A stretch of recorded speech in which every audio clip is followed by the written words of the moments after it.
Good evening, ladies and gentlemen. Welcome to another action-packed edition of Fake Accents Unite. I'm sure that you've all raring to go this evening. Unfortunately, we have a bit of a problem. I usually at this point in the evening, in the proceedings, I would say, I'm joined as always by the ineffable, the illustrious, the ever-present Britisher, but unfortunately he's not with us this evening. He has unfortunately come down with some rather nasty illness, and sorry, should I say, he's off gallivanting through time. And over the course of this episode, I'm really hoping that my new panel will help me construct a new page in Britisher lore as we go along. Speaking of the panel, we're joined this evening by Poe the Person. Good evening. Hey, how's it going, everyone? Let's have a good stream today, shall we? Very prim, very proper. We're also joined by Owine, who did our lovely thumbnail for this stream. Thank you very much. Hello, I'm Mark's artist. And you're my autist. Is that what you're saying? No, Owine designs many of the thumbnails and several memes for the stream. It's great. Speaking of memes, if you want your memes on the stream, do send them to me either on Discord in my Discord server. You can find the link to that in the description, or at Twitter. Parler's not working for me at the moment on this machine because I need to verify it, but everything else is working fine. I hope that we have good volume and that sort of thing, as I can see all of our regulars in the chat, including some I haven't seen for a while actually. Keaton98, hello sir or madam, hello Gaza, hello Craig Jovanovic, and that's alongside obviously the regulars, Burnsy, Anakin Cringewalker, Colin P. Smith and Burnsy, of course. It's an absolute pleasure to have you here with us this evening for Fake Accents.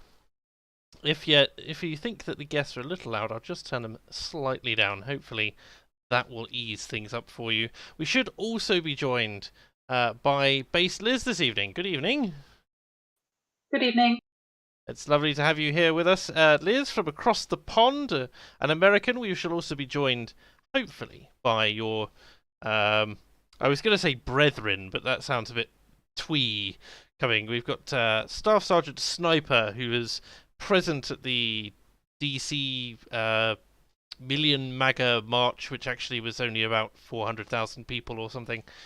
He was there along with Yiz the Eunuch and Don the Pleb and a couple of other people. And hopefully he's got some stories to tell. He tells me that he has some stories to tell anyway, so should be all good there. If he stayed after most people left, I'm sure he'll have a lot of stories. Yeah.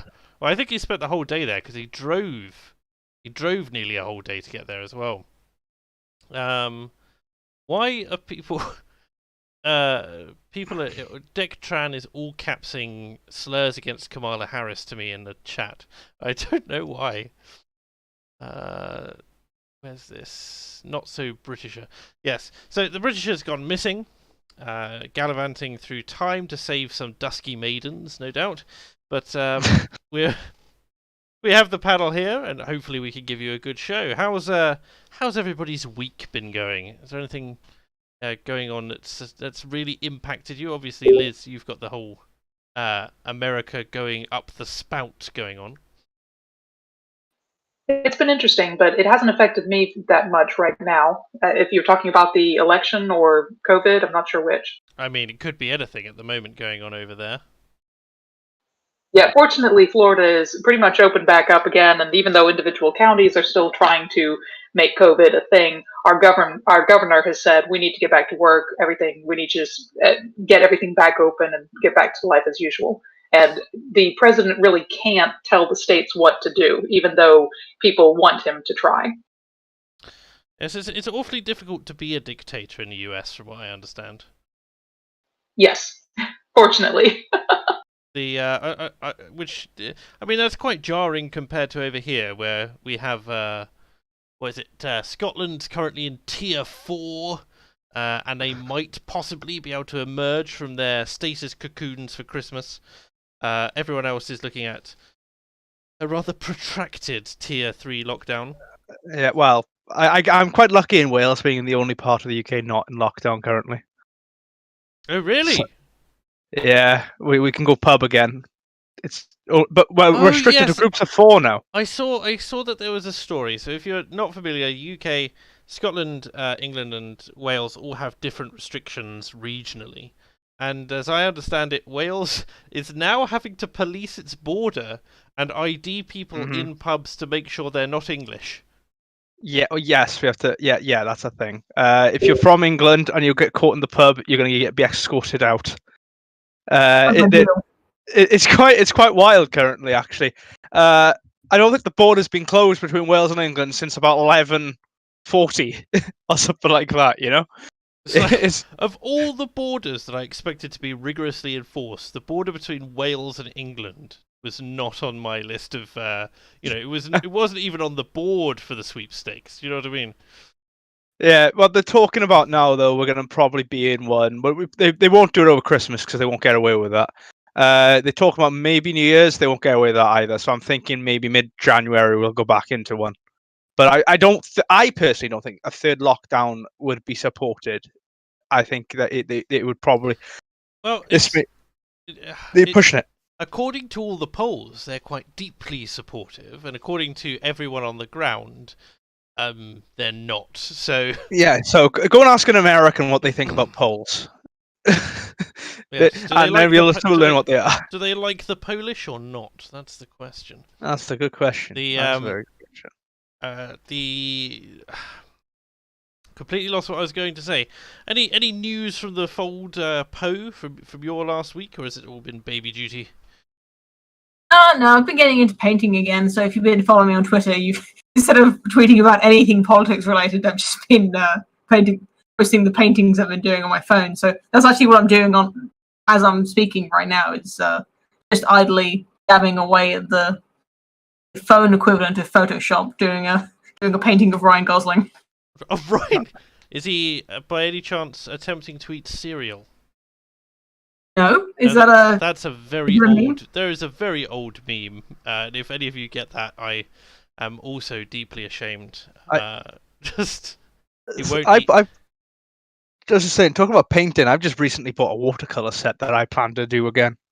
Oh, yeah, so because I do very much enjoy painting myself. So yes, all you high society hoity-toities. That's what I'm getting from that. well, I have an A in GCSE art. Thank you very much. Wow. I think you'll find that I attended community college. You know. I'm terrible at drawing, though. When it comes to you've chosen if you're really good at painting but terrible at drawing, you made the poor life decision of becoming an architect, then, didn't you? Well, the good news is we have computers these days to do the straight lines for me. Like I can't draw a straight line to save my life. Just sitting there in Microsoft Word trying to get those single lines across, you know. The thing about drawing is that if you know how to draw circles and you know how to draw lines, you've kind of got 90% of the way there. Well, yeah, that's it. It's just how you can organize them onto a page. Yeah, make the lines the right length and the right curvature, and you've got Michelangelo David. If you just perfectly reproduce a scenery, then you've perfectly reproduced the scenery. That's what I'm getting from that. Only 10 minutes late today. Only 10 minutes. Well, we were only 3 minutes late, I think you'll actually find. Although since Scowen is not around, so we get a free pass this week as to being called out on our lateness, and this will clearly not add to the tally that we've had to deal with for the past 2.5 years. Is that final? I was going to say, speaking of regulars, something I have been doing this week is talking to Mr. Gently Benevolent, and I can confirm that he is both a gentleman and he is benevolent. Oh. So he's now my favourite regular. Oh. Gently is among our favourite regulars on the Foundations podcast as well. No simping for regulars. That's ridiculous. Obviously, this week has been relatively dull in terms of things going around. The only two big events, and I hesitate to use the word big, is we've got obviously Dominic Cummings has left number 10 in a rather dramatic and slightly staged photo shoot of him literally carrying his box out of 10 Downing Street. And for those of you who It don't... wasn't real. Sorry? You think it was staged then? Oh, his that looks... thing. Who? Nobody. It's almost certainly staged. There's no way that at whatever it was, 7 p.m. on a Friday evening, just at the perfect time, he's going to carry a very, photogenic and appropriately sized box of files that he's just going to take home with him, apparently, out of number 10 to take somewhere else. No. Imagine this is all staged, so Cummings can just fall into the shadows. What? Because he doesn't like the limelight. Think about it. Cummings I've never heard liked being in the public eye. He hates it with a passion, and so it's quite possible. I think being Cummings, that he could have staged this whole thing to fall into the shadow, so he can kind of help Boris from the shadows. I mean, if he keeps going, if Boris keeps going the way he's going, he'll have to help him from the shadow cabinet. Thank you for handing me that.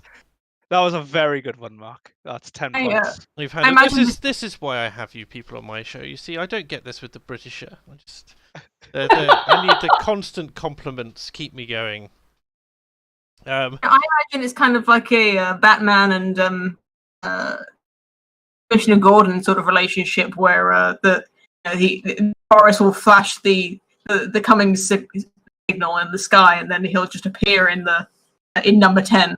I'm not gonna lie, I really don't like the idea of Boris Johnson flashing his Cummings signal into the sky so that he can get his chief advisor to hand. No, like that. Oh dear. I can see from the chat 99 Iron Duke, who has been commenting on my Atrocity Project streams, says, "Are you still going to make the Atrocity Project documentary video?" Yes, it's still planned to be made. We have all of the baseline materials for it at the moment. The issue is both coursing through that, passing the data so that we can get an idea of who we want to interview in government, and also needing to interview some survivors of this thing. And some activists. So, for instance, I would like to interview Tommy Robinson, which thankfully I have his number, so that works out quite well. And but this whole COVID lockdown thing, people not being able to meet one another, and not to mention the kind of big target on the back of some of these people, means that it is on hiatus indefinitely at the moment. I really want to make it done. I finished my degree this coming summer. Hopefully COVID restrictions will have finished then. So I should have the time to put some more effort into it in that sense, as long as I can sustain myself. So that's basically the idea. What he's saying is you got to send in your super chat so you can live off that. Radio Veritas has just joined. I assume that is not a Project Veritas alt account going on there. Well, that'd be quite cool. I'd quite like to have Veritas on side. Is Tommy still out of the UK? I mean, he was arrested recently. I can't remember. I mean, they let him go, but I can't remember what the fallout for that was in the end. So that's that. No one has any money. No, and super chats are only if you're partial to them. If you'll excuse my the baying crowd. Baying panel, I should say.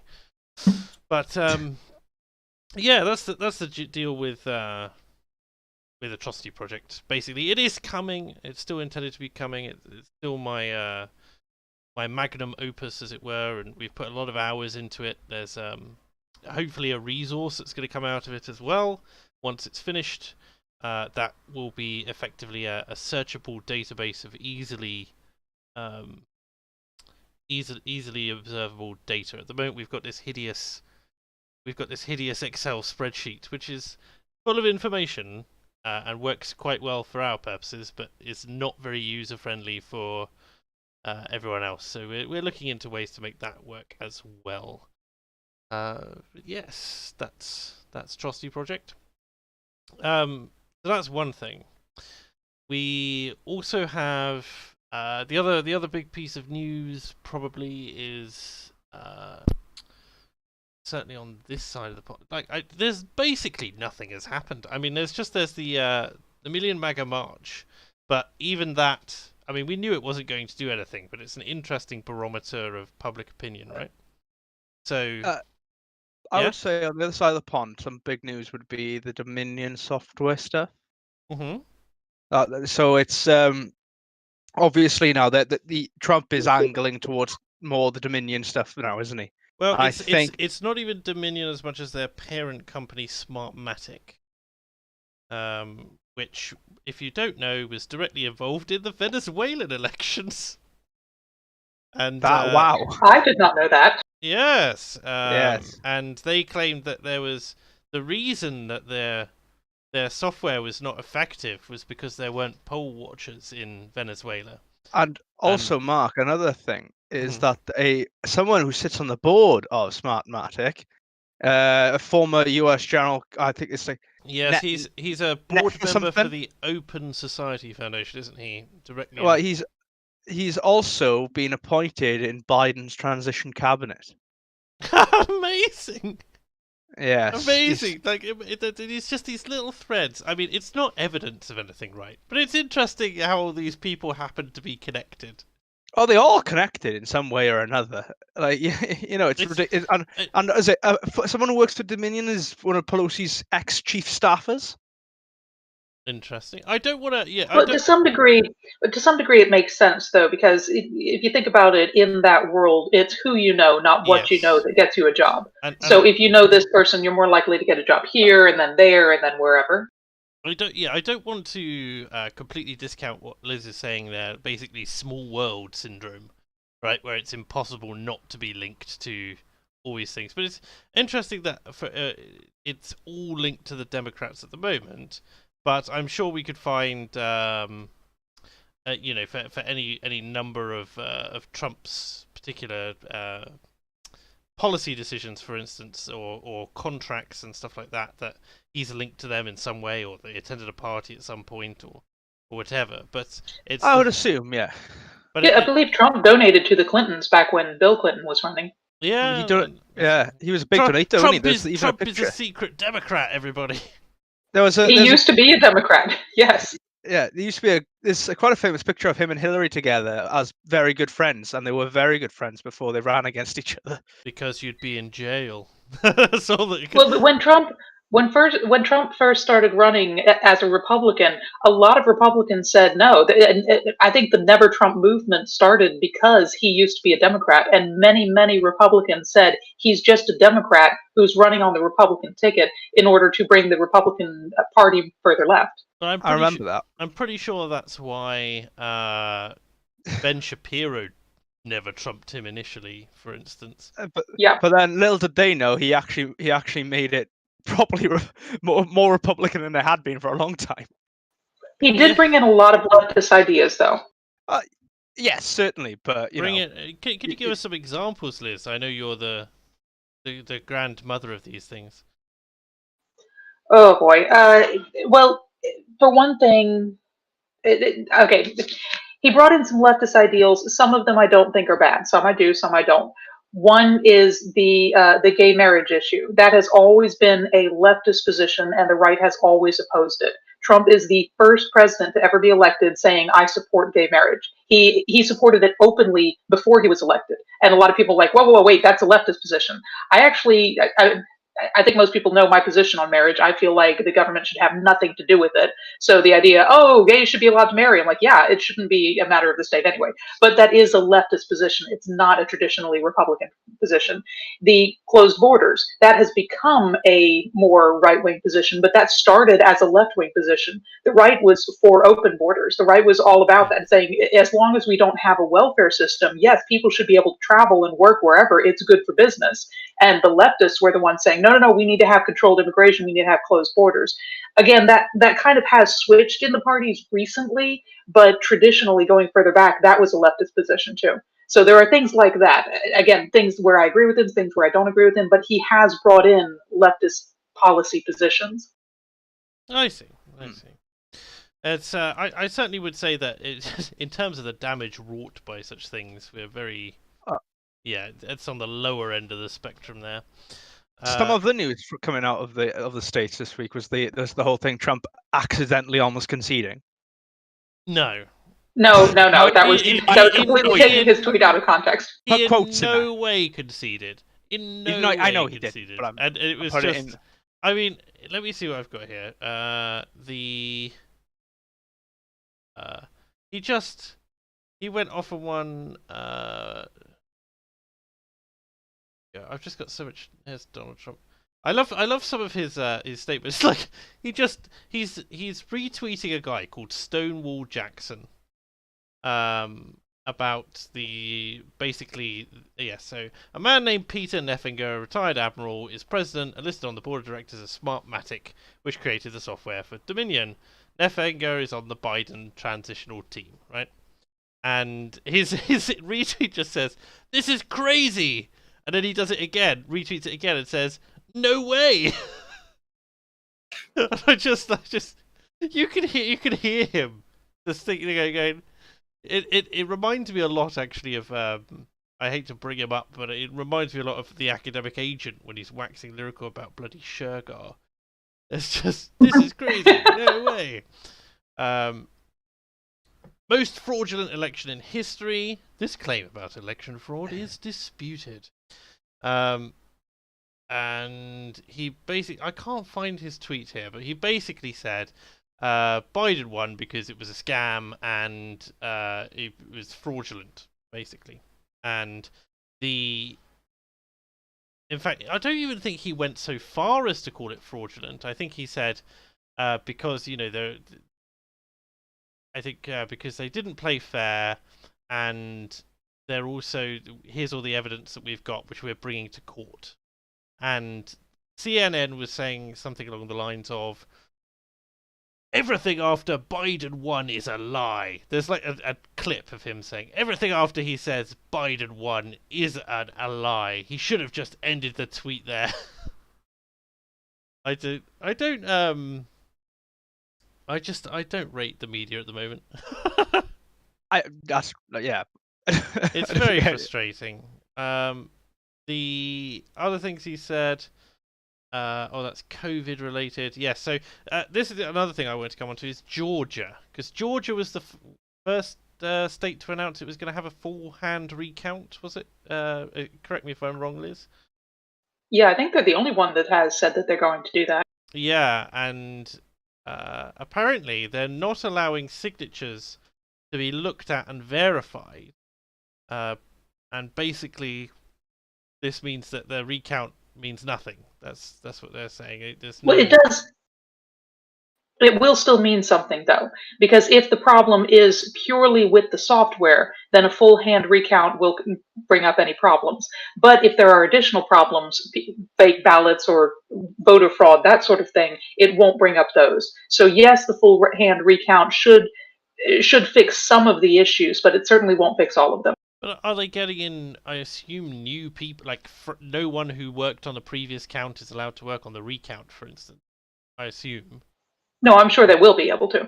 But think about it. If you counted it by machine and the machine gave you bad numbers, then counting it by hand should give you different numbers. Yes, I see. It's just... Yeah, I'm nervous, let me put it that way, that they won't just have compromised the station itself rather than... I think one of the maddest things about this whole thing, when I was just brought it up on Twitter, is how Trump, they won 17 races for the House. They almost took well, they're close to taking the House. They're not going to take it, obviously, because you can't. Yeah, and they held the Senate. But it was more likely Trump was going to get over 320 electoral votes than they win 17 seats in the House. The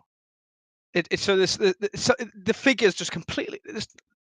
The reality isn't there. Yes, I don't want to tread too much old ground on this stream today. No, I know. But it's we know that there are disparities. It's going to be unclear until the court cases are done. But I just the response, like, is there no media outlet that is covering this honestly? I have not seen a single one. It's all down to alt media, and In fact, I wouldn't even call it alt media at this point, just new media Legacy, well, it's legacy media versus the new versus new media. media, and it's incredibly frustrating because you're just looking at it and you're going, where are your morals? Where is the Fox News, CNN, MSNBC, BBC News over here?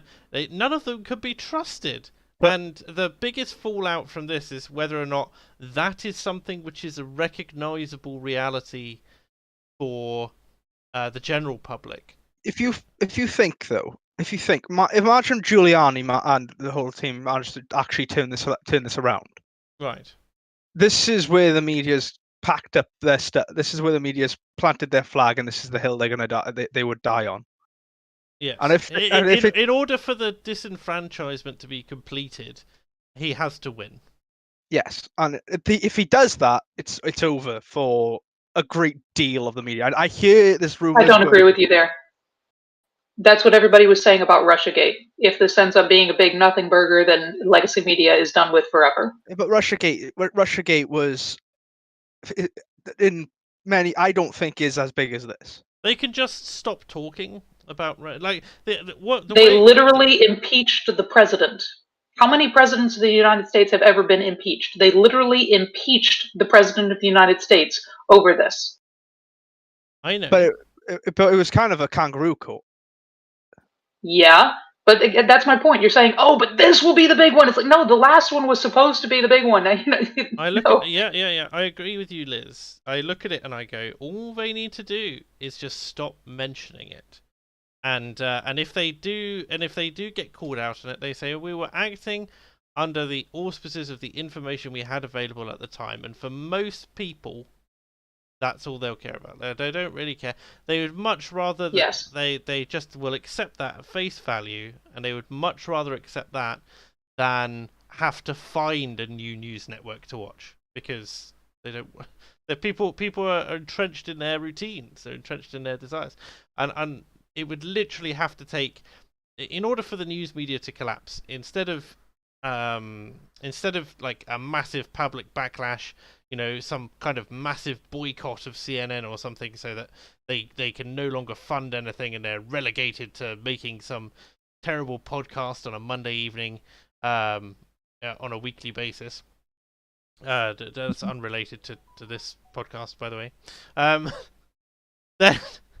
Then it would have to be that they do something so horrendous and the public backlash is there that their funders pull out, and that's just not going to happen. See, it would have to be that the public themselves would turn against them, and they won't. But look at the people, the average person with TDS. They believe everything the media says. So I think it's pointless to talk about the death of old media, because they're not going anywhere. I think instead it's talking about the growth of new media is a better way to look at that. I think I heard on I think it was Tim Pools. He would say there is buzz going around, so big pinch of salt. That the parent company of CNN is looking to offload it. I had heard that, yes. That'll be kind of nice. Yeah, so that was obviously a scalp coming through there. I think that legacy media, eventually they're going to die. They're not keeping up with the times. But I think it's going to be, I think it's going to be a very, very slow, drawn out death.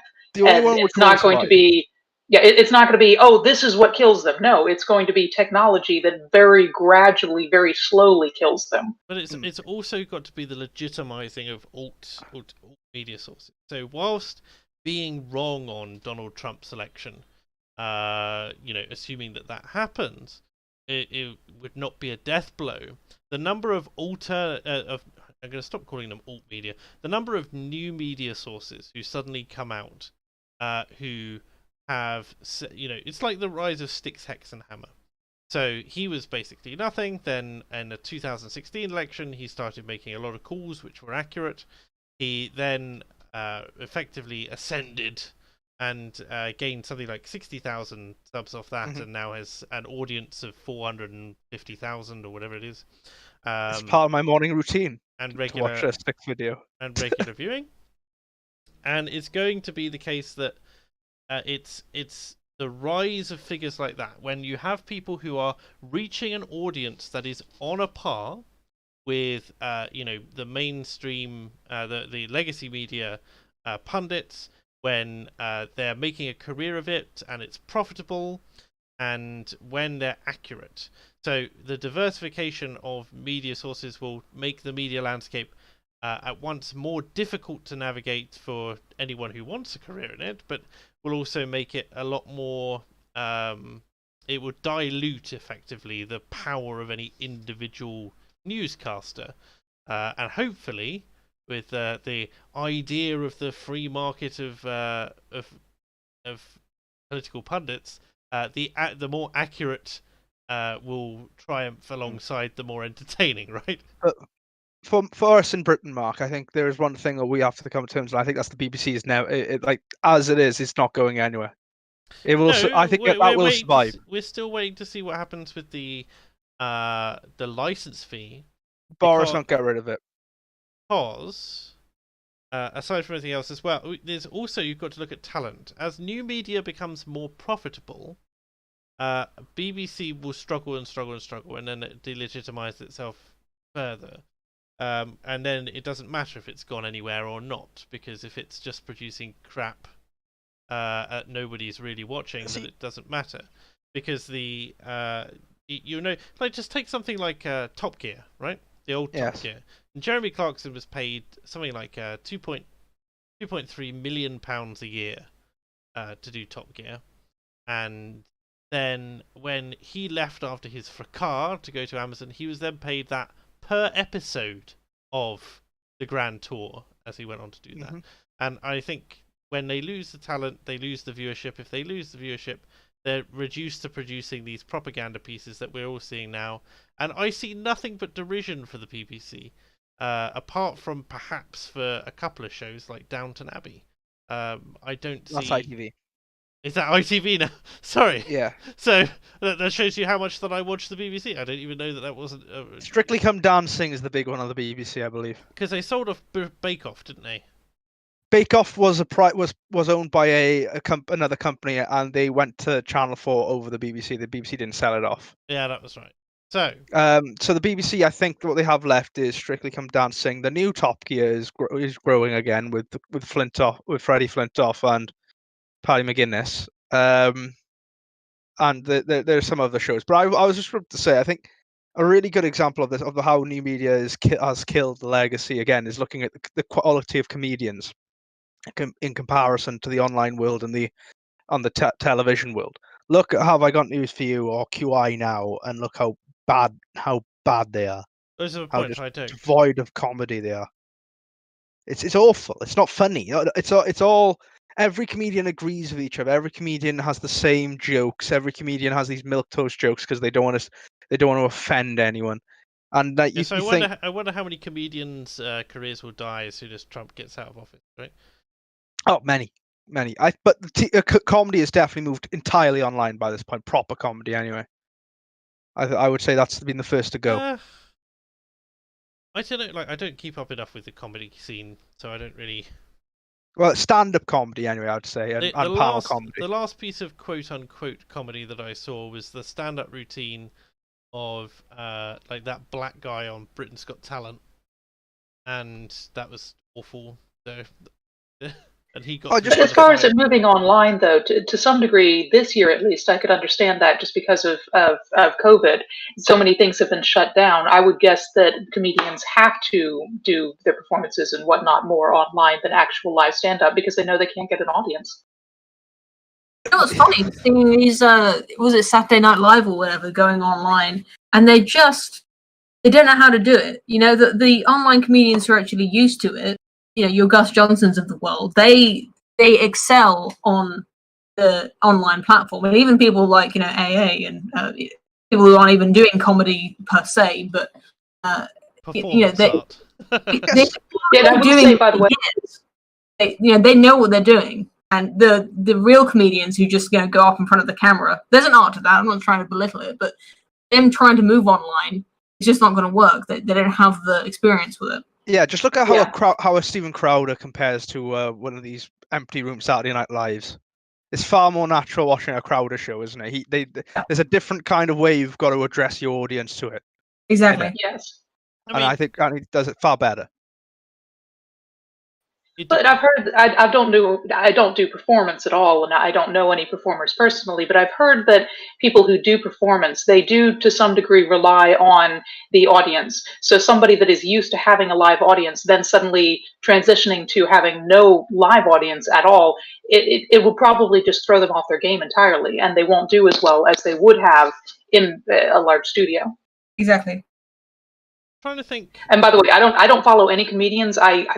I have a weird sense of humor, so I don't get most jokes. So I don't. This is all speculation on my part. I'm just saying here's what could be happening. I mean, we've seen the kind of death of observational comedy anyway, although I don't think it's going anywhere. But in terms of, I would say we had like this weird peak where it was kind of like Frankie Boyle, Jimmy Carr, Hugh Dennis, and what's his name? Russell Howard? No, Russell Howard. No, not Russell Howard. Russell Howard. Dara I think Green. Russell Howard. Dara Green, Green, Al Murray, and Mike Jimmy McIntyre. Carr, and they all kind of sort of came together. Sean Locke as well, really, and they all came together and produced basically every single panel show that you see on British television, and that's really, once they started effectively getting a bit old and over it, or moving on to other pursuits, I just don't see it as doing it. I don't know whether or not I'd call it a golden age of British comedy or something, but I think that certainly nothing has replaced it. I mean, Nish Kumar is... Oh, he's awful, and he's been pushed everywhere, and it's actually atrocious. Like, I know there are a few good comedians. I think the best comedians now, literally, who are on the circuit or whatever, are the ones who are local to you, because they always make jokes which are relevant to your locality. Right. And so literally that's it's funny just because it's like something you'd hear in the pub, and they're bringing that to a national level. But the thing is, if you're not from that area, it's extraordinarily hard to get into. But I would still say though that live in an actual theatre where the cameras aren't rolling, many of these comedians like Darby and stuff are still good. They still come up with some really good jokes, and some of them do try to be a bit more apolitical than most. Because but yeah, it's just comedy relied so heavy is for that time. I think because of things like Mock the Week and Have I Got News For You becoming so popular, comedy and Russell Howard's Good News, which was quite big for at one point. Basically, so heavily reliant upon the news rather than otherwise apolitical everyday life. And so when the news got so mental, the comedians couldn't even keep up with it because it became so out of this world. Like Donald Trump becoming president just wrecked it, just completely threw everything out of the water. It's like, what's it, South Park? What did Trey Parker and Matt Stone say about South Park? They said, well, have you got any comments about could you do anything good about this? No, I think this is just more wild than we could ever even dream up. It's like why that whole series of South Park just died when they did the election one. I mean, to be fair, South Park has been crap for a while now. I think it's been all right. I think it's still holding up. I think that's it. That series about the Game of Thrones parody with the console wars, I think was very good. I don't think it's anything to do with like the stories available to them. I think their creative spark has died, and they don't really know what else to do. So, but I'll still watch it. Still watch the pandemic special, and I still watched Winnie the Pooh being murdered. But getting garroted. But there you go. All right, we got some super chats which have come in, so I'm gonna just fire through those quickly. Mr. Gently Benevolent says a contribution to the Feed Mark Fund. Thank you very much, always appreciated. Also, where is the head in a jar? He is unfortunately he's ill today and on some quite powerful painkillers, and despite my missives, he refuses to go on stream when he's absolutely off his tits. So it's very frustrating, that. But what can you do? Jedi Knight Anakin Cringewalker says, forget about faithless electors, get 3 states to protest sending them entirely. Sorry, say again? Forget about faithless electors, get 3 states to protest sending them entirely. Oh, to protest sending them entirely. Electors, do you mean? I'm sorry, Anna Quinn. The Electoral College. Okay. Yeah. Okay. So yes. And any comment on this from the panel? Sorry, I'm just not familiar enough with the American. Each state elects their own electors that they send to Right, and they're called the vote electors in the Electoral College. I Yes. see. I see. Nowadays, it's kind of, you could say it's a little outdated because it could be that the state could just post the results and say, okay, our 3 votes go to this candidate. But, it's from a long time ago when they would actually send people to go and cast the vote for that state. Makes sense. So in theory, the electors can actually vote for whomever they want, at least for some states. But I think what some people are saying is they don't do that, and they would probably get in trouble if they ever did vote for somebody that they weren't supposed to, but in theory they could. I think what some people are saying is, depending on how the lawsuits go, it could be that some states just won't be able to send any electors, which will mess things up a bit, but I can't see that happening. I see. Okay.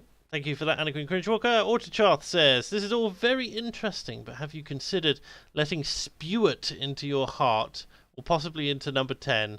After all, he has a whole family of suitable ministers. Is this an EFAP reference, Autocharth? I think I smell an EFAP reference, but I haven't watched EFAP in a long time, and it doesn't... I haven't caught on to it either, and I've been kind of keeping up with EFAP. So that's, I hope that's something there. You want to explain that in chat, you do there. Hollow1916 says, I'm glad Lee Evans retired from stand-up after his going away tour. Favourite comedian easily. Yeah, Lee Evans' Roadrunner is a highlight for me on that one. Good. And finally, the English Loyalist says, I'm here to support Poe. Who are you guys? Just kidding. Great stream, everybody. Thanks. Thanks for that. Simp. Sorry, I should say simp. Stop. Don't stop. But yes, thank you to everyone now. Other than that, I just the news this week has been dreadful.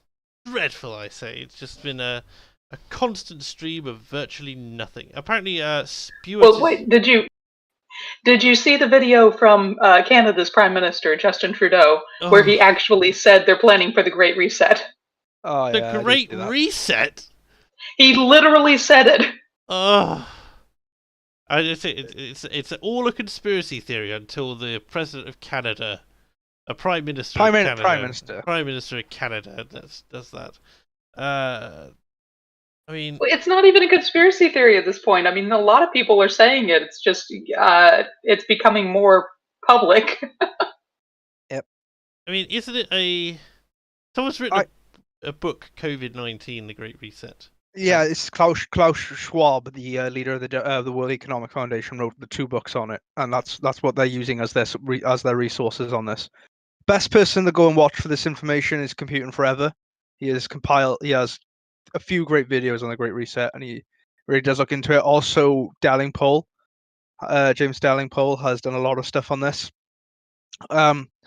The thing about the reset, if we look at history and how other plans like this, which have existed, such as the Millennium Development Goals and plans there was a lot of things during that time that they tried to get through, and they completely fell flat on their ass. The same with the EU integration stuff that they were planned in the 90s that came falling apart. The thing is, the thing is, a lot of this stuff is heavily relying on how well the public are going to keep following the green.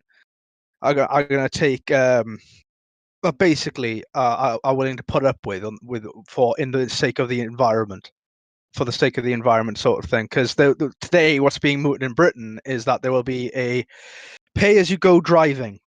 What? So this is essentially you get paid for every hour you use the road. You have to pay for every hour you use the roads. Right? How much per hour? Well, that's not been decided as yet, but basically every road will become a toll road. It's not as crazy as it sounds. If you've ever been driving in France, they not the small roads, but basically all of the motorways or highways are toll roads. You have to pay to go Yeah, but anywhere. It's not so much an environmental thing as it is a road tax, so that Yeah. only Yeah, people but who are we using all- the road.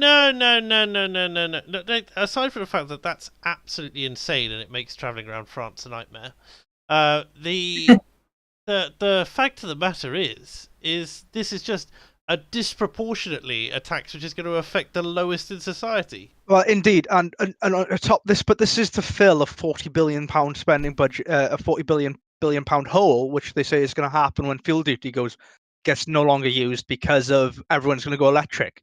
But the thing is about the electric car, right? My biggest gripe about the electric car right now is people go, "Oh, we should all go electric." Well, the problem is the national grid simply does not have the power to charge everyone's car. Imagine That is an everyone. interesting point. I mean, in Florida, we have very high taxes on gasoline, and the main reason is because we're a tourist state. The idea was the tourists would pay for most of the road upkeep through gasoline tax. So it is a good point that people who are driving electric cars are not paying that tax that for the upkeep of the road. So how would they do that?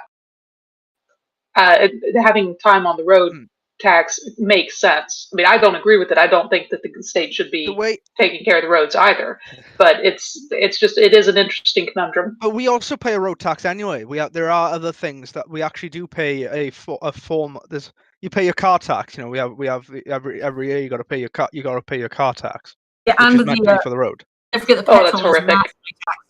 Yeah, so this is just a fourth tax atop of on top of cars. What they literally, this is part of the big plan of the green thing. I think the idea is to try and get people to stop using cars in general, and go full public transport as much as they can.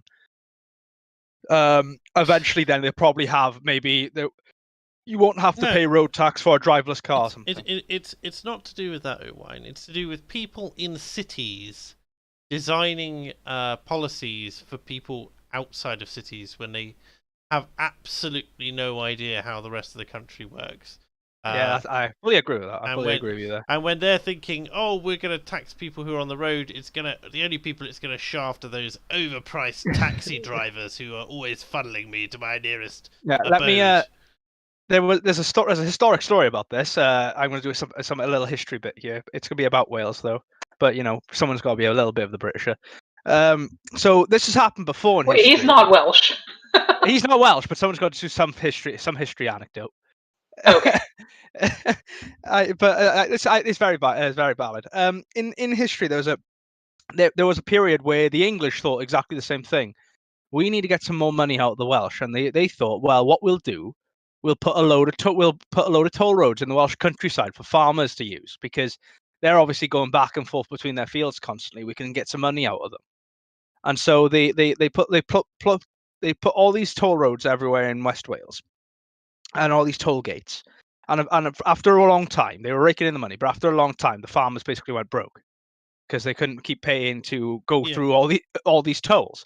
And so eventually, many of them gathered together, including my family, and dressed up as women and went around and burned them all down.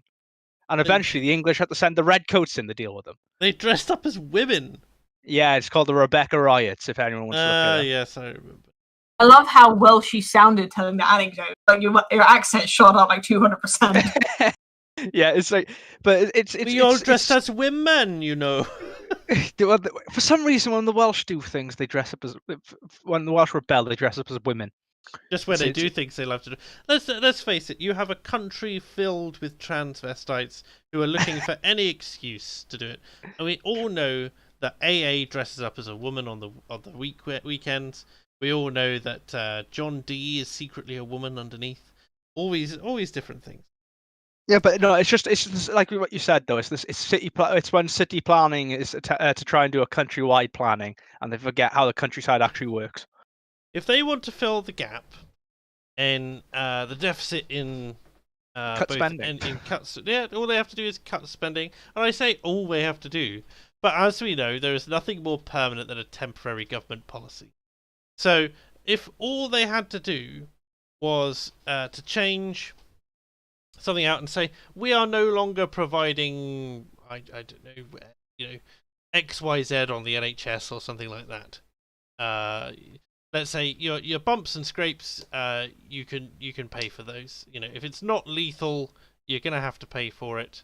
our spending has therefore been cut by this amount, and so's your and in a perfect world, your national insurance has gone down, right?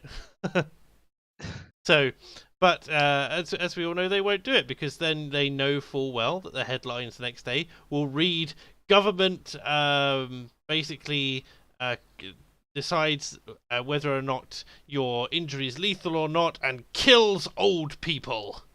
Or kills the vulnerable. If we're not, we're no longer offering transsexual surgery on the NHS because it is elective surgery, effectively, and you can just be a woman because that's just how you feel, and people can just accept that whether or not you have a beard or not. Another interesting thing, Then though, Mark, no. So if they do that, then it's like, the government is killing trans people and stuff like that. I don't know. Yeah. I was just about to say another really interesting thing that's happening, oddly enough, is that the foreign aid budget may be scrapped. Yes, well, it's not being scrapped. It's being transformed into the green aid budget. It's being folded into the Foreign Office as opposed to just being its own thing on its own. So it remains to be seen what form that will really take. But another budget called the green. It'd be something like the green aid budget or something like that. The green aid budget. Just give Help it a green projects in Africa. Just give it a pretty name and give the despots their corruption payoffs. We are going full on towards eco-socialism.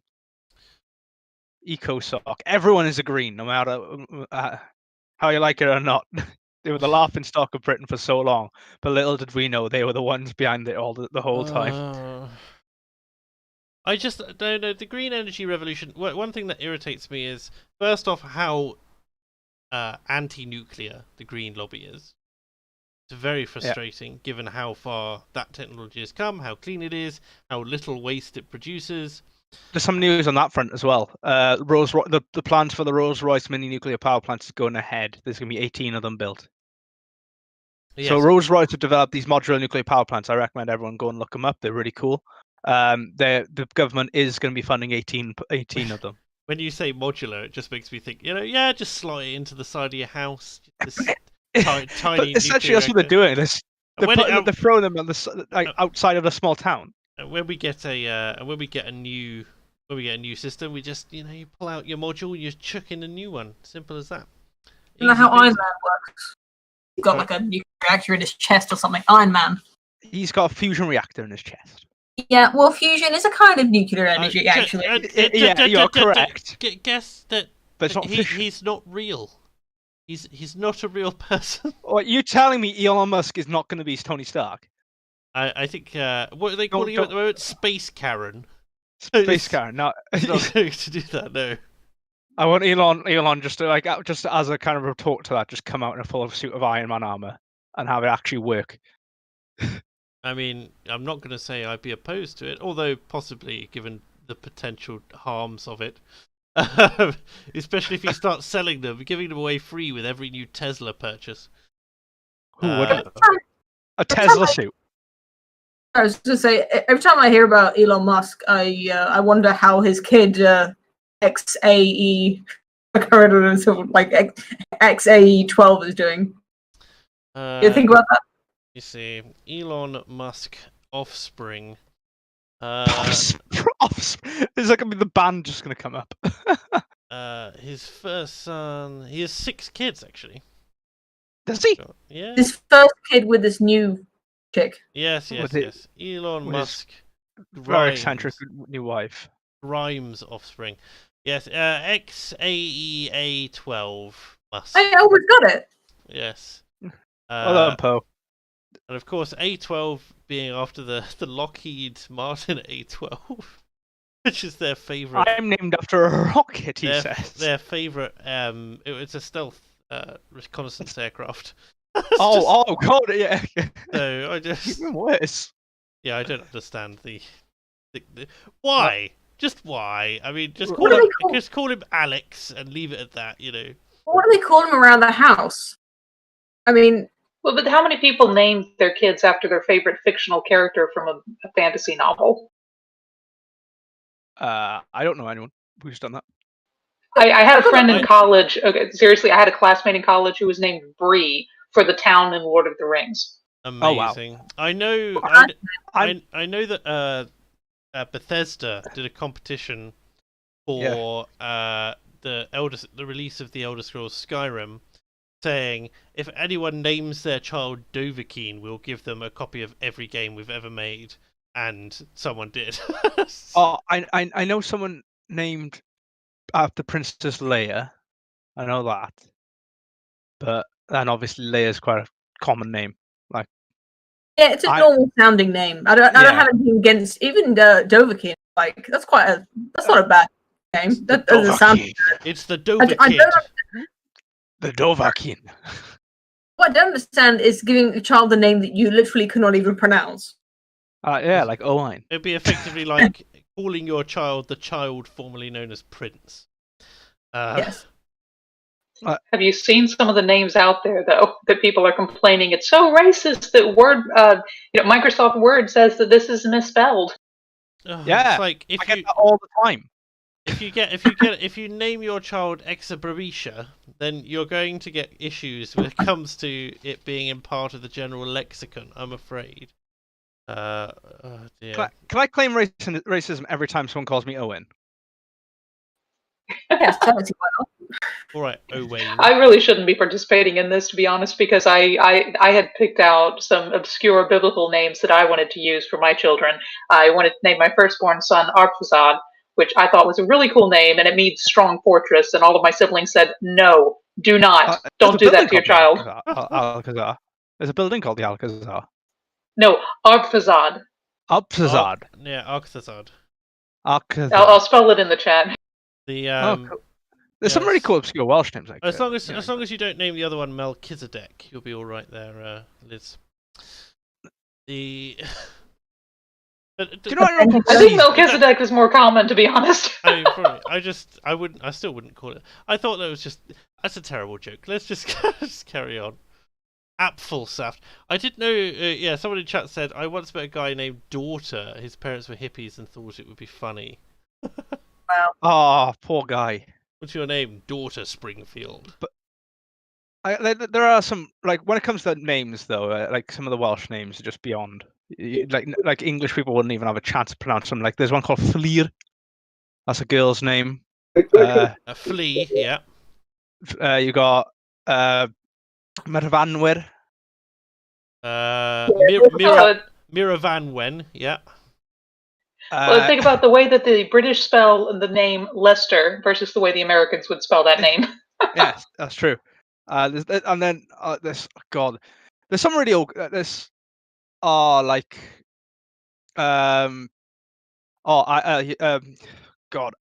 I've forgotten it. I mean, that sounds like a terrible name. I mean, all the pauses in there as well. Anarud, that's one. Anarud. Anarud. Anarud. Yeah, that's a guy's name. Ooh. You have Angharad, which is quite a popular one. Angharad. I'm loving this. Angharad. Yeah. Morworth. Sounds to me like you can't even pronounce these yourself. It takes some time.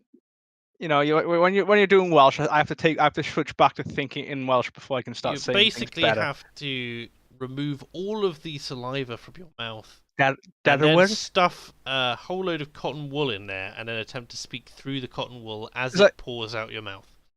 It's like for me though, one of the funniest things is when people try to say Llywelyn. Llywelyn. They go Llewellyn. Oh, like Robert Llywelyn. Or Robert Llywelyn. Llywelyn. Llywelyn. Well, it's like I've been to Llanberis. I've been to Llanbedr. I don't know. All right. There's a film by the Coen brothers called Inside Llewyn Davis. I don't know how you say Llewyn. I guess it would be. He's not Welsh, he's American, so he pronounces it Llewyn.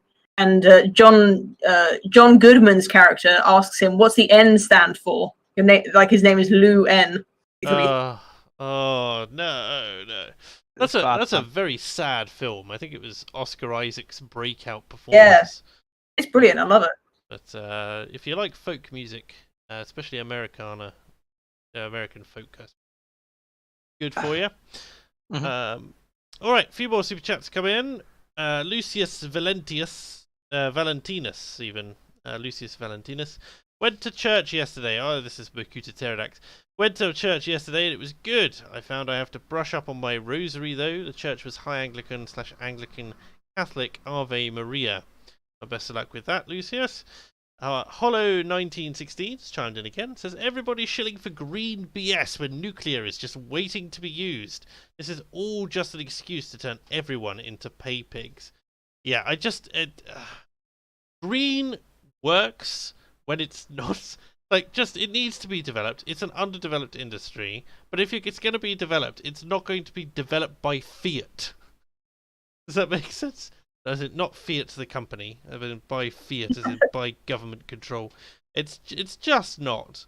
You could pour all the money into it. Like, there's two big things. One, the only way to make wind power turbines work is to put them in the sea, but that causes issues, especially in our country, because we have the highest energy waves in Europe, and in fact in parts of the northern hemisphere, if I understand it correctly, and so you have the problem that none of them ever make back the energy used to create them, because they get battered to pieces before they can do that.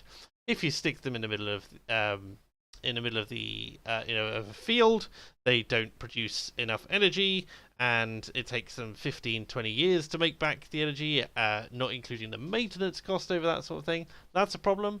Solar technology, whilst it's coming on, is still very short shelf life. The solar panels don't last that long, so that's an issue. And then you've got what is it, the other stuff they're trying to do, coastal, which hasn't been developed. All the hydroelectric stuff. We don't really have any hydroelectric stuff that works. We certainly don't have any geothermal stuff that works. But we have coastal stuff. But again, it just keeps getting battered because nobody's managed to solve coastal energy. If you manage to solve coastal energy, congratulations.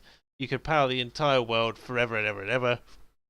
Because the moon isn't going anywhere anytime soon. At least I don't. Tides. Don't hope. Tides are the way. Would hope not. But again, nobody's managed to do it. To be fair, fusion's the way forward. Well, not even that. Wait, lunar energy? Wait, you say, does that... How does that work? The moon, well, you have tides, and the tides cause the waves to move, and that is effectively the closest we'll get to perpetual energy on Earth. That's far more badass than saying tidal energy. It's saying lunar energy. Lunar energy. Okay, I misunderstood what you were saying. Yeah, Sorry. I'm not talking about... Harness the power of the moon. A kind of strange solar equivalent where we take the refracted energy from the moon. No, so... it's very frustrating when it's clear where the investment needs to be, but it's not there yet. It's also difficult when people are, for instance, piling and saying, oh, you need to use battery powered things, these electric cars and whatnot, when their footprint is actually very, very high at the moment because the batteries are not massively good quality, which is again why Elon Musk's company is piling so much money into battery technology to try and get them to last longer and be made from cheaper materials and not need to go through quite so much of a process to recycle them, because they usually can't be recycled at the moment. So it's You guys noticed that a couple of years ago the NPC programming updated, and suddenly everyone was concerned about the plastic going in the ocean specifically, and not just. It's like the focus changed from climate change to being worried about using plastic, and that was always like kind of in the background. But I mean, it's a very good thing to be worried about. Quite bizarre. In the last 100 years, I mean, we've lost 91% of all ocean life, so that's quite a considerable amount to lose. Who says that?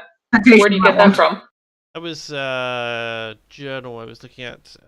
Decrease in ocean life past 100 years. Was it the same journal that said that the USA had lost 80% of its forests in the last 100 years? No.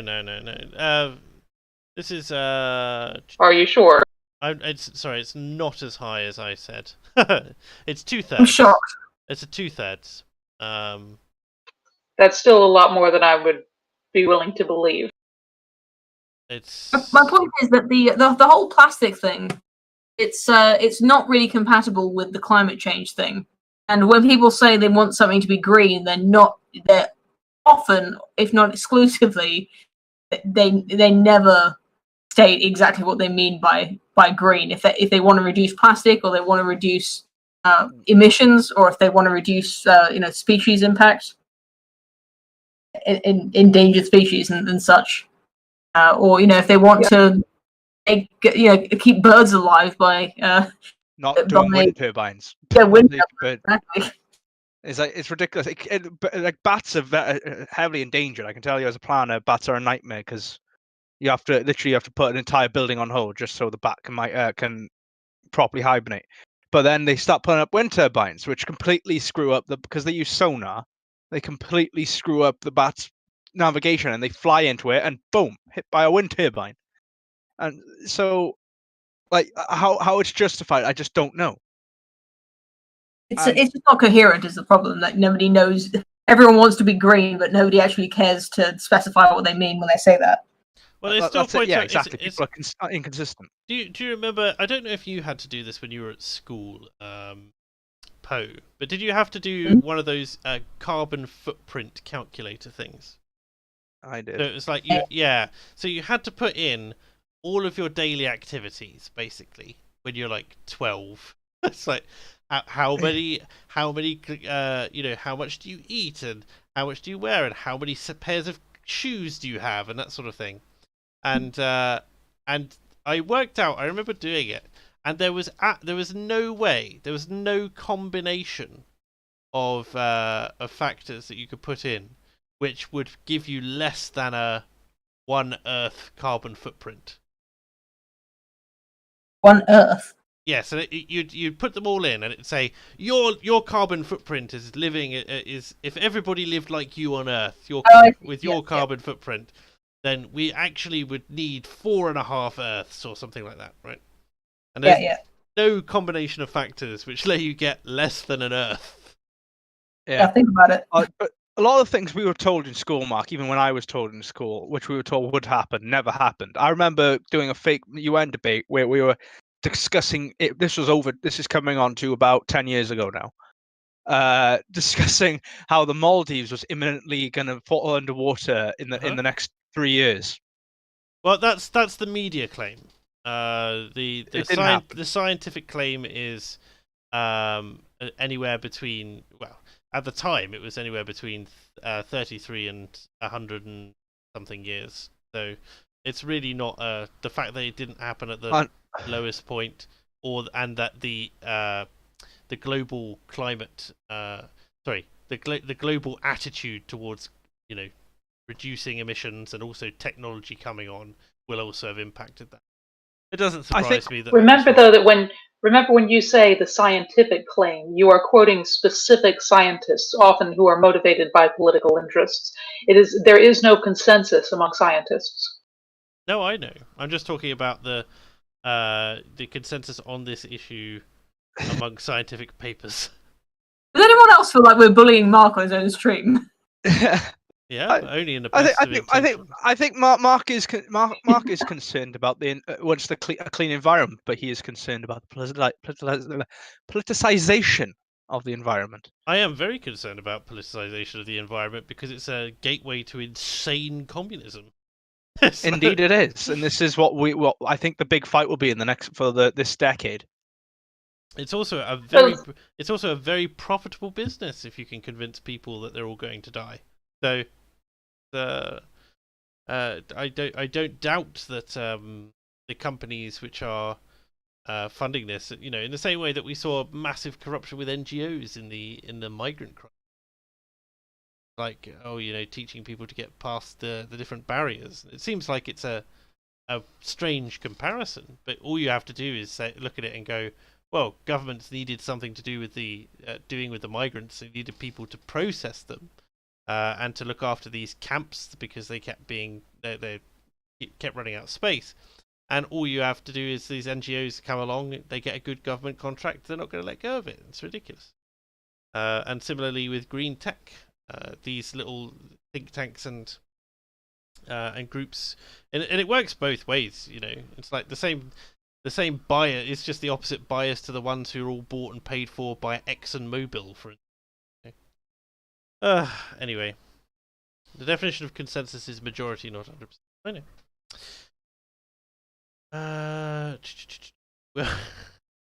Let's. We're all going to die unless I'm confirmed Highlander. Apparently.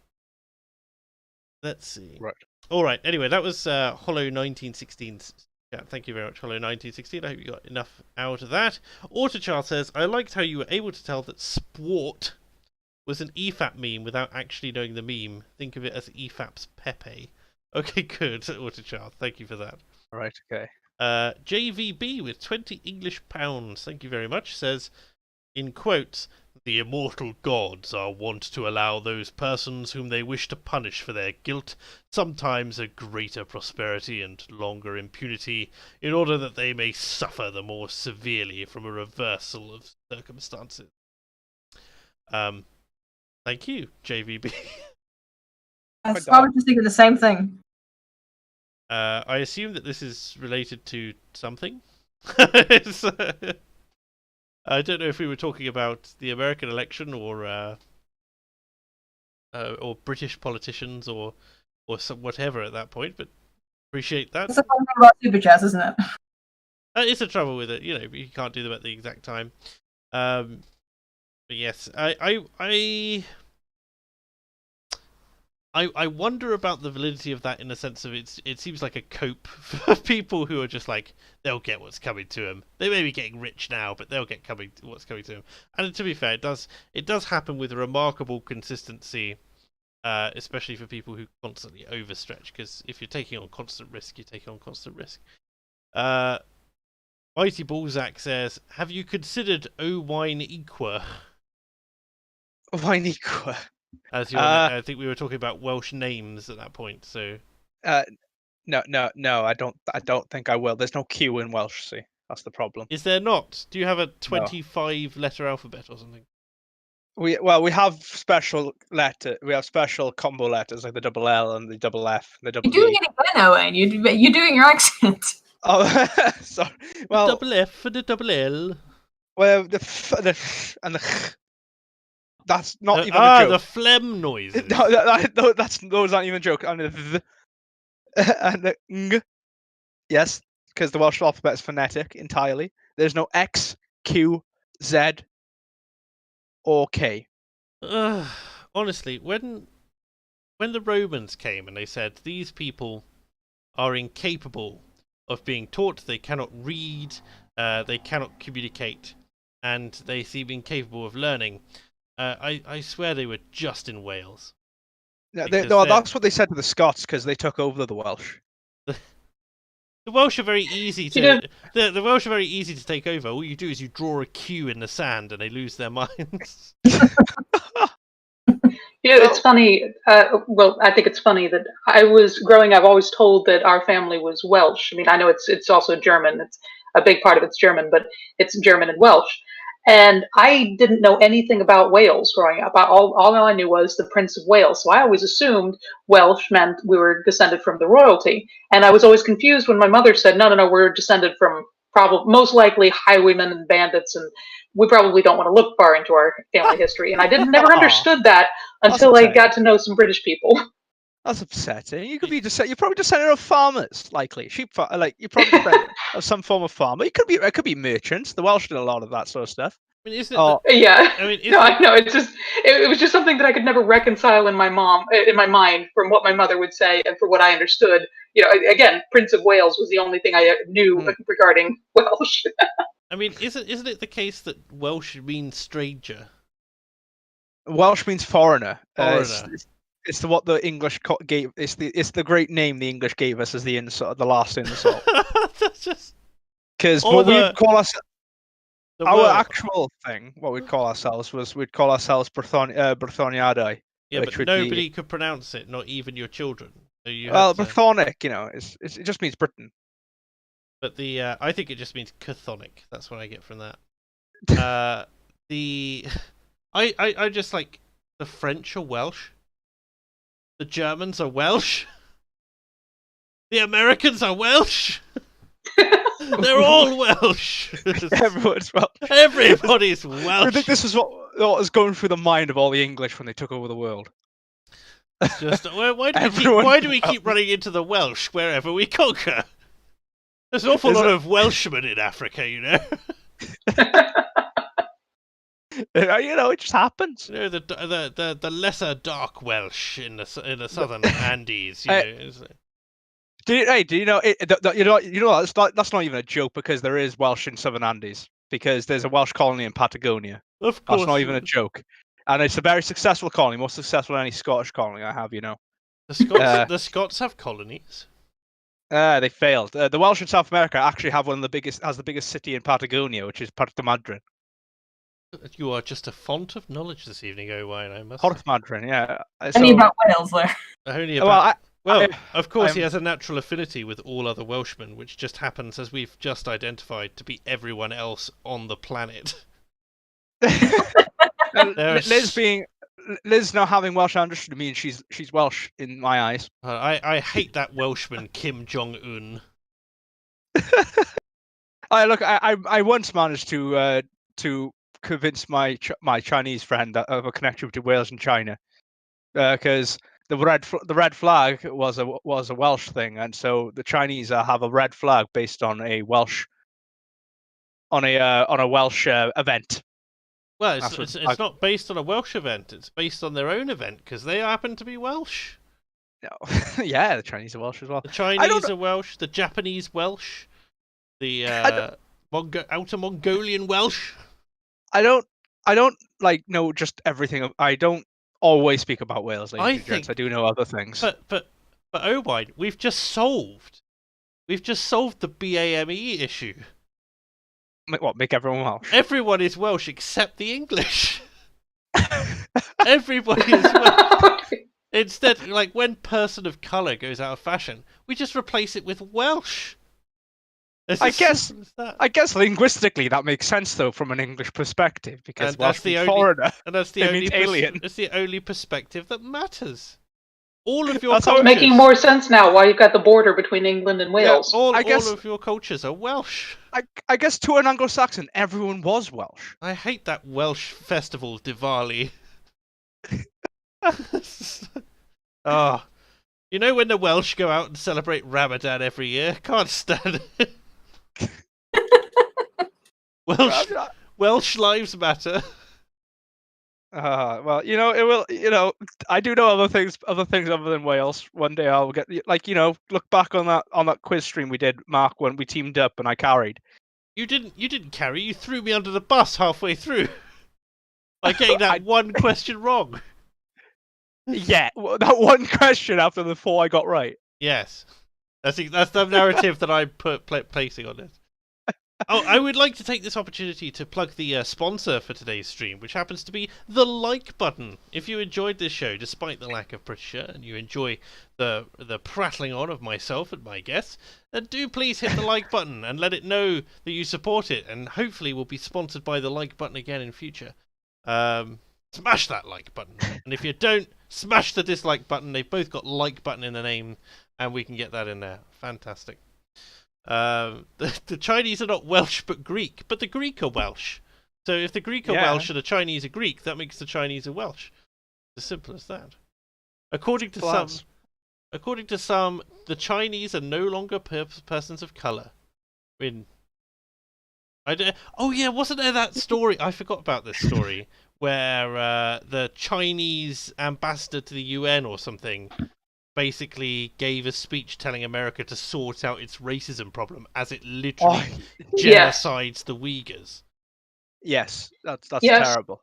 But it's the UN Council for Human Rights, I believe, is convening to talk about the problems that America has regarding human rights, and China, Iran. Trying to remember who else was on it. North Korea is on it. Pakistan, so all of these countries.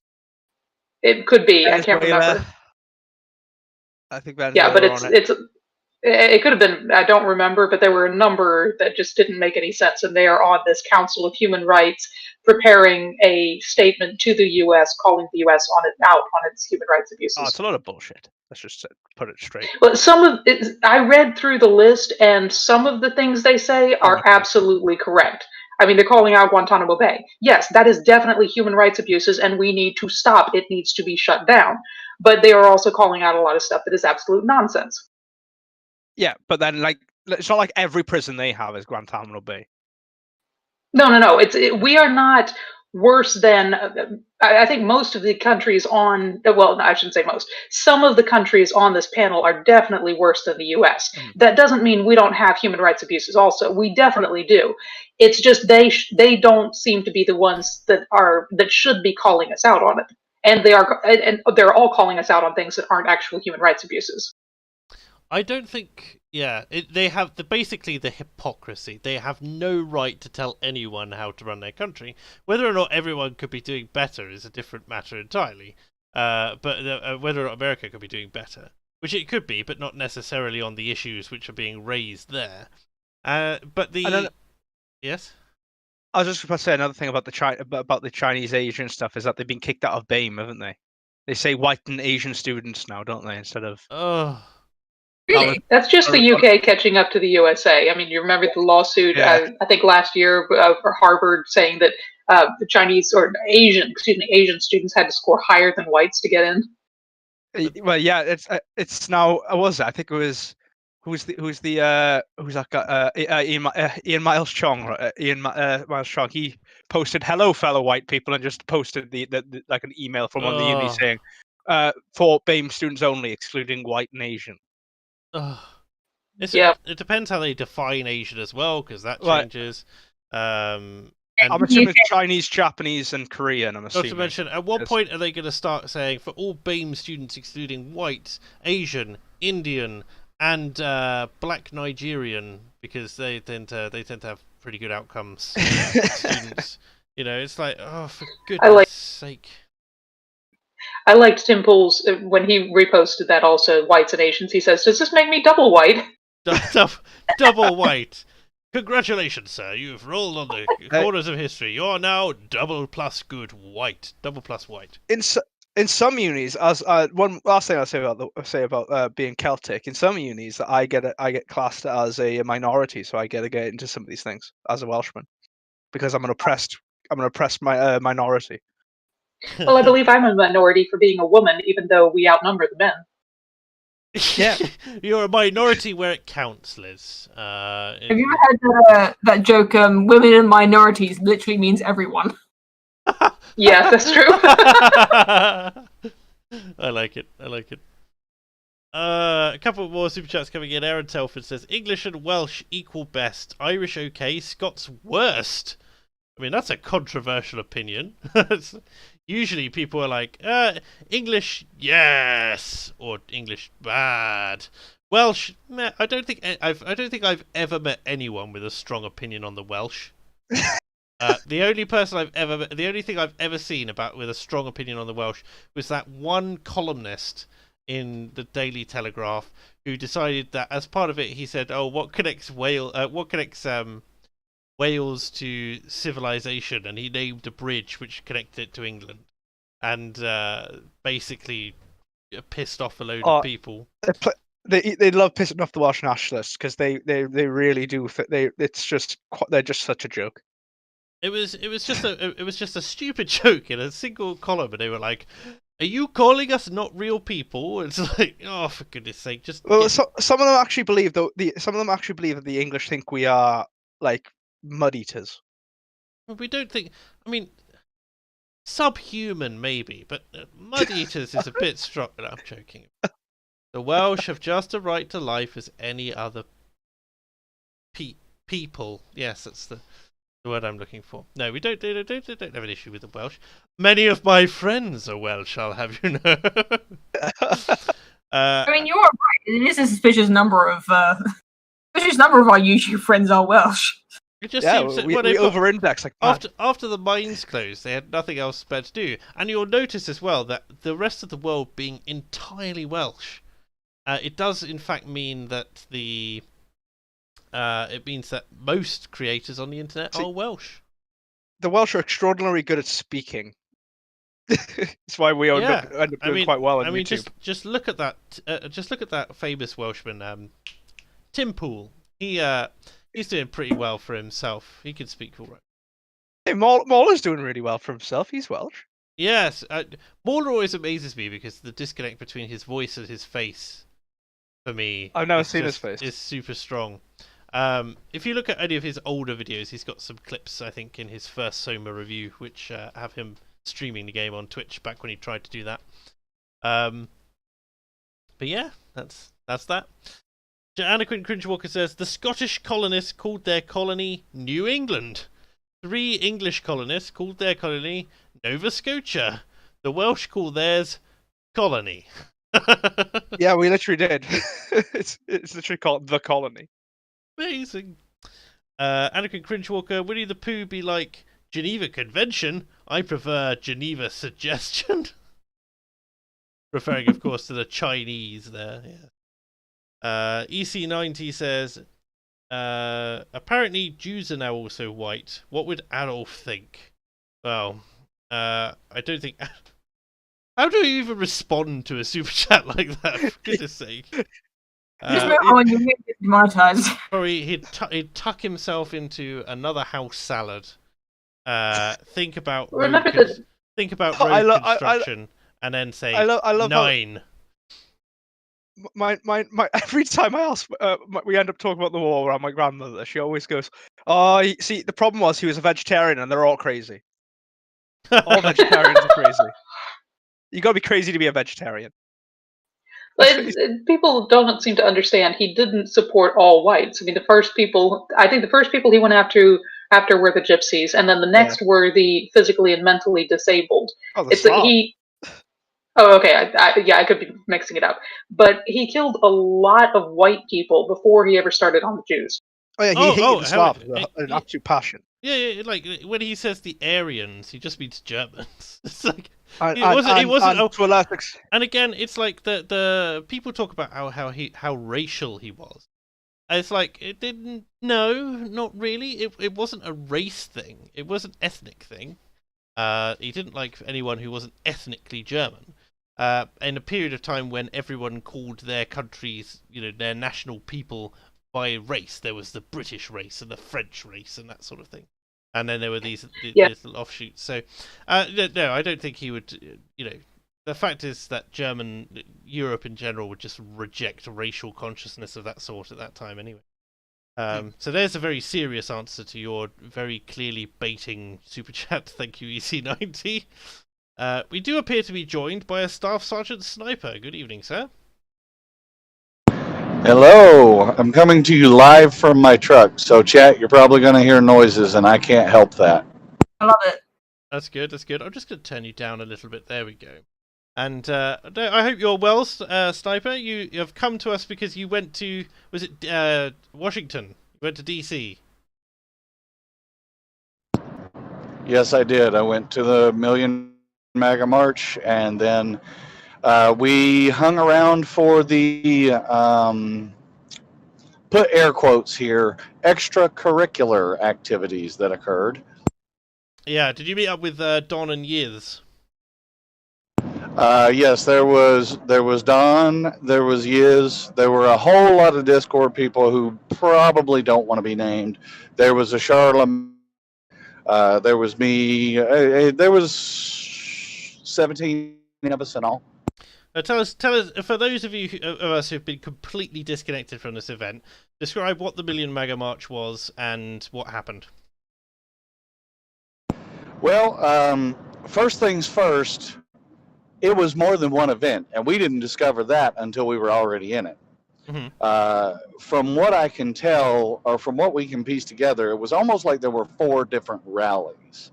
So any number shenanigans that you might be seeing may have something to do with what rally people were at.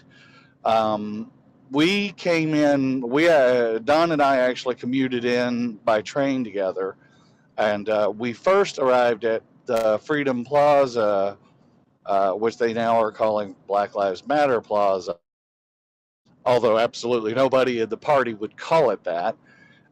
We wound up marching down to the Supreme Court, back. We went up to a place to get food at a certain point, and then marched around DC trying to figure out where the rest of the marchers were. And then it got dark and it got interesting. Because all of the pictures I've seen have been of very small numbers. Let me put it that way. They said, oh, they appear to be about 997,000 short. That's the only thing I've seen of that. Okay, well, I'm driving, so there's no way that I can get it for you, but there is a picture from overhead where it is obviously hundreds of thousands of people, and they can't even get everybody in the shot. There were, anybody who's saying there were less than 250,000 MAGA people in Washington, D.C. is lying. And honestly, I think we probably got up to about 500,000 total. Right, I see. And as I understand it, you were attacked by Antifa. Well, okay. So what happened was, as it was breaking up and getting dark, and they didn't even wait for dark, they were catching stragglers, which is a common tactic, as you know, and kind of beating on some people. There are some that went to video and what have you, but then they wound up beating on this guy that was, from what we've been told, and it was never showed up on video anywhere, was a vet in a wheelchair, and they happened to do it in front of one hotels that some of the Proud Boys were staying in. Yes, and that turns out was a very bad idea. Yeah, they started scrapping. It's unclear who started. I saw a video of an older gentleman who was indiscriminately punching people in the street. Although it's unclear whether or not he'd been, attacked first. There was a kind of a mob around him outside one of these hotels. Yes, there was very much things like that going on. They threw mortars at a restaurant not far from Freedom Plaza. There's some videos you can find of them attacking teenage girls. So there were these kind of things were happening all over everywhere, and they were just kind of marching around doing this. And then they jumped this one guy that was the vet in the wheelchair out in front of a hotel called the Harrison or the Harriman or something like that. I have it in my Twitter feed, but I can't remember the name off the top of my head. Mm-hmm. And it turns out that like a quarter of the Proud Boys were staying in that hotel. And so they called the other Proud Boys and said, get over here. And so now extracurricular activities have begun, right? So the large group of Proud Boys shows up. The Antifa guys run off. The rest of the Proud Boys come down out of the hotel. And that's about where Don and I catch it. Because what happens is BLM and Antifa start doing laps around that block. Meanwhile, there is a massive police presence trying to keep them away. And I mean, they're literally just doing laps 2 blocks over around that particular block.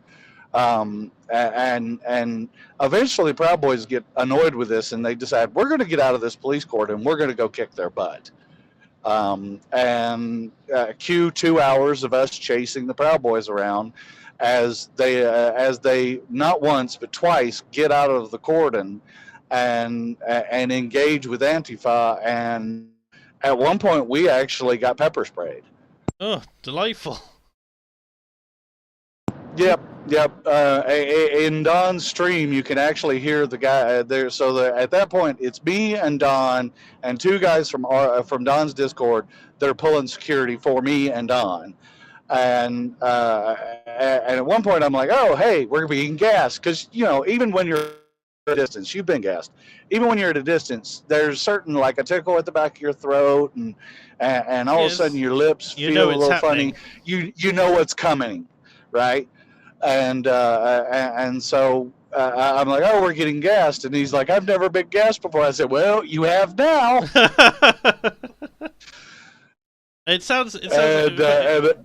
Would you say, like, who is the primary antagonist here? Is this Antifa baiting and the Proud Boys biting? Is it that the Antifa and BLM are actually the ones initiating the contact? There's a lot of conflicting reports out there. So there's two ways you can play the argument, and that's part of the problem. Antifa started up their shenanigans before it was even dark. After dark is when the Proud Boys decide, we've had enough of this. We're going to go find them. We're going to get out of this police cordon that they think they have us in, and we're going to go deal with this problem because they need their butts kicked. And they do actively, at that point, make the decision, this isn't over until we've fought Antifa at some point. So who could you really call the aggressor? But like I said, Antifa has been doing antics all over town long before the Proud Boys gather back up and decide to go after them. Yeah, I was just curious who threw the first punch. Really, that's the thing with me. It's always. Oh, as far as the big scrap between the two of them, it was definitely at that point. Definitely, the Proud Boys are hunting Antifa. Right. At that point, they are. Basically the police are trying to form cordons everywhere, because technically the Proud Boys haven't broken the law, so they can't completely corral them. Have to give them outs because they haven't technically broke the law yet. So what they've decided to do is we're just going to zig and zag out of every out they give us until we make contact with Antifa. And eventually they succeed in doing it. And literally Don and I come around the corner right into the fight. So it sounds like there were several skirmishes in different places. The Antifa started the skirmishes, but those were put down, and then the Proud Boys went out and started further skirmishes. So in the fights where the Proud Boys were apart, and I'm saying this is what it sounds like you're saying. It sounds like you're saying that in the fights where Proud Boys were apart, they threw the first punch. However, overall, Antifa was the one that started the violence that night. Is that correct? Yeah, Antifa starts the violence even before nightfall. So believe it or not, some DC police did arrest a few of them, but they were basically roaming around even before it got dark in like a 100-man group, and the police were kind of, sort of, a little bit dealing with them, but not dealing with them very much, being kind of hands off. Only arresting them when they had. And so once that poor guy gets taken out in front of the Proud Boys hotel, now it's on. Now the Proud Boys are angry. And I do have to admit, I loved listening to the chants of all commies are bastards. I just loved that. So it was that person being struck that really initiated the whole hunting of Antifa. It's hard to tell. And that one doing it in front of some Proud Boys is kind of what kicks it off. It's hard to. It's very frustrating. When we're dealing with things like, obviously from the individualist perspective, you can't condone people just going and beating other people who haven't done anything yet, and at the same time you have two groups of people who are clearly out for a fight. One group has attacked one, and the others are condoning it and cheering them on, and on the other hand you've got the other ones who are going, we're going to defend our guy, and these guys need to have a whooping effectively to put them back in their box. So it sounds. Now you want to hear something strange and something kind of. I don't know that the press will ever report on this, but as we marched around with the Proud Boys, documenting what was going on after the two skirmishes, because there were two principal skirmishes that we were witness to. The first one was the pretty big scrap that the police rolled in hard and pepper sprayed a bunch of people, and gassed, and that sort of stuff. And then there was another smaller one that the police broke up pretty quick. And then after that, the Proud Boys just kind of march around because they're amped. As we marched around, every time we went by a hotel, people would come outside and cheer for the Proud Boys. Interesting. Nice. Now, from what I understand, and I not testified to firsthand until damn near midnight Friday night. From and Antifa had been beating people up in DC since Thursday. Right. I've not got boots on the ground. I'm just Hearing following. that I saw, you kind of have to go, yeah. And I didn't see it either, but that was the stories we were told. And considering the cheering that we saw, because like literally every time they went by a hotel and people in that hotel, because all those hotels are full of MAGA people, right? And the people in that hotel realize it's the Proud Boys coming by this time. They're coming outside and cheering. That tells me they're hacked off, and this has been going on for a while. So I tend to believe those stories, even though I can't really. You can't verify them. Yeah, I understand. But thanks for Did you see where it ended? Or the? Sorry, you're roboting a little bit there, Sniper.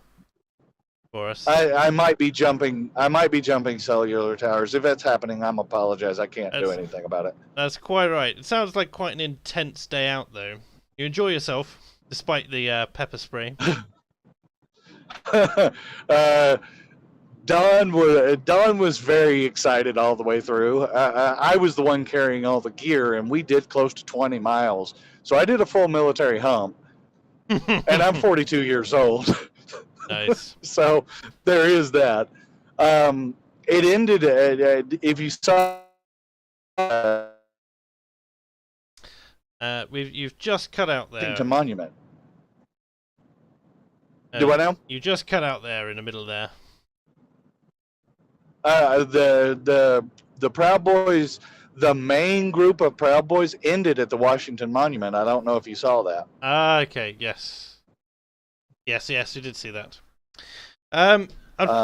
Yeah.